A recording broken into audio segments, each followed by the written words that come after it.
a tweet. It's at BBC Newcastle. Now, a group of Tyneside veterans are opposing an application for an entertainment licence on the site of a Newcastle War Memorial. If approved, films and live music could be shown on a big screen in Old Eldon Square. The application is being put forward by Anyone, the company tasked with improving business all over the city. Well, our reporter Anthony Day is at the memorial this morning for you. Anth. Well, Alfie, it's a memorial next to me which finds itself at the centre of a war of words this morning. It's in the middle of the square. It's made up of a white stone plinth. On top of it, a bronze statue of St George slaying a dragon. We're just around the corner, actually, from Gray's Monument in the heart of the city centre. It's also worth pointing out that there are 4 plaques around the square which say everyone is invited to enjoy the area, but please do so with respect of its meaning. And it's that phrase that's kind of annoyed the veterans who are campaigning against this entertainment licence. John Walton is from the Tyneside Ex-Servicemen Association. John, you think allowing events to take place on the lawns around the memorial would be disrespectful? Yes, it's an area of respect. It was built in 1923 to remember the dead of the First World War, then to commemorate the dead of the Second World War, then all the wars from after that, right to the date Afghanistan. And the first question to anyone is, why on earth do you want to risk desecrating the war memorial? You've got a perfectly good site around the corner of Gray's Monument that you used for years. Why have you suddenly decided to come here now? I mean, you and other veterans have met with Anyone. You've sent them letters in the process of gathering a petition. Have they listened to your concerns? What have they told you? Nothing. You've been left in the dark. The first we knew was when one of the members discovered the application for the licence up on Eldon Square. That was the first time we knew they were just totally ignoring.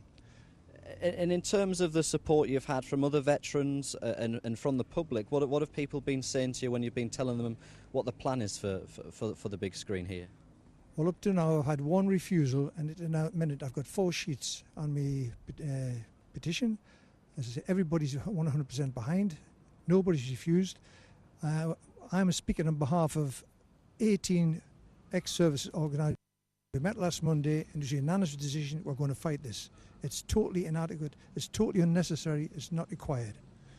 As I say, if anyone want to spend money, the seats need repainting, the lights need replacing around the monument, the lawns are looking baldy. They could do something about that without coming here and risking desecrating the war memorial. Now, in that application, they state they want provision for food. What do you want food at 11 o'clock on Saturday and Sunday night for? Who's going to police it? Who's going to clear it up? Who's going to be responsible for when they drag all the, excuse me words carefully, all the people up from the gate, the big market, up here, stoned out their mind with drink and drugs? God only knows what they're going to get up to. Explain that to me.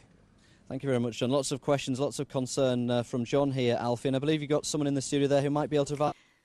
Yes, we have. Thank you, Anth. Listening to that is Stephen Patterson, the Director of Communications at Anyone. Good morning. Good morning. So your reaction there to John's comments? Well, I think we're obviously hugely respectful of the veterans and all that they've given for the country. I think at Anyone, really what we're trying to do is hugely biased. We think we've got an amazing city centre. We just want to see more people coming in and enjoying it. We had the big screen up at the weekend with the Newcastle Motor Show. The deck chairs were packed, lots of families there, smiley, happy faces, and that's really what we want to see in the city centre. So why not just keep it with that screen at the monument? John would suggest you're already doing it, so do it while you're doing it, which is at the monument. We've done it for 5 years at Gray's Monument, and it's been a fantastic home for it, but really I think it's become so popular. We've got a space at Gray's Monument for around about 50 deck chairs or so. People were starting to have to sit on the pavement, on the paved areas, things like that. And really the feedback we were getting from the crowd was lovely, because you can just spill out onto the grass areas, you can sit down on the grass. The sun shone last Saturday, which was really nice. And as I say, we had a packed house with people enjoying films and the British Grand Prix on the big screen, and that's really what we want to see. What can you say to John to put his mind at rest with a few things? When we heard him speak there, I've just jotted down a few things. The lawns are looking bald, they're not looking great. The benches need painting and policing and cleaning the area.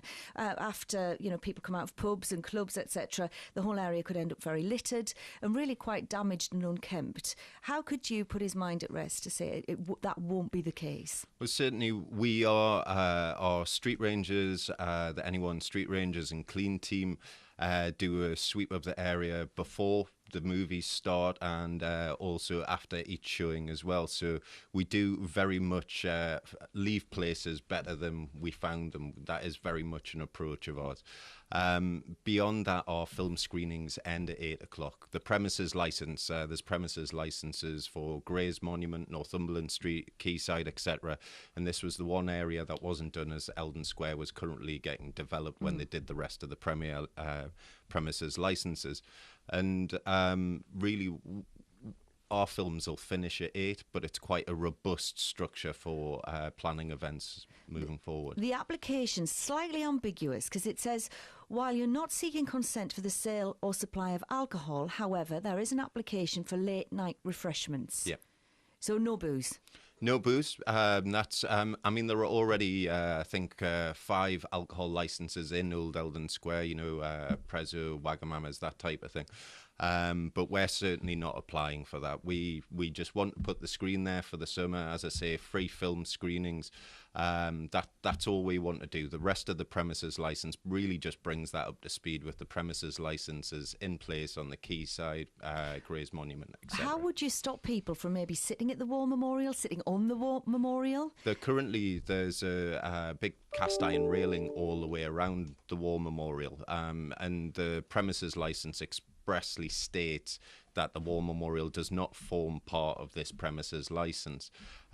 Indeed, before the area around Gray's Monument was pedestrianised, there used to be bands playing on the plinth of the War Memorial back in 69, 70. There's some wonderful old black and white photographs of that, but that's not what we're advocating at all. We want to use the green areas around the War Memorial, very much protecting the War Memorial itself.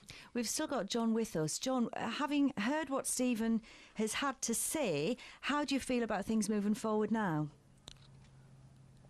No, he hasn't answered the question. He's painting a lovely picture of a Saturday afternoon, sun shining, families, babies on their knees, sitting on deck chairs, all nice, respectable people.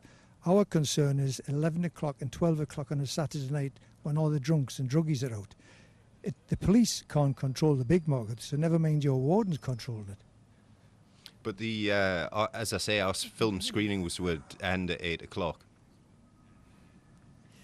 Yeah. Well, why have you applied for a licence till 12 o'clock and why have you applied for a food licence till 12 o'clock on a Saturday and Sunday? Well, as I explained, it just really brings that area up to par with the rest of the city centre, Gray's Monument, Quayside, Northumberland Street, where there are already premises licences in place. It really just gives a robust bureaucratic framework for actually managing events and what takes place in that area. Thank you very much. Well, of course, we'll keep up to date with what happens once this application goes in. Thank you very much, John Waldron, veteran John Waldron at Old Eldon Square, Newcastle, and Stephen Patterson from NE1 joining us here in the studio. Newcastle City Council's licensing committee will decide whether or not to approve the application on Friday. Let's bring in Abby just before the weather.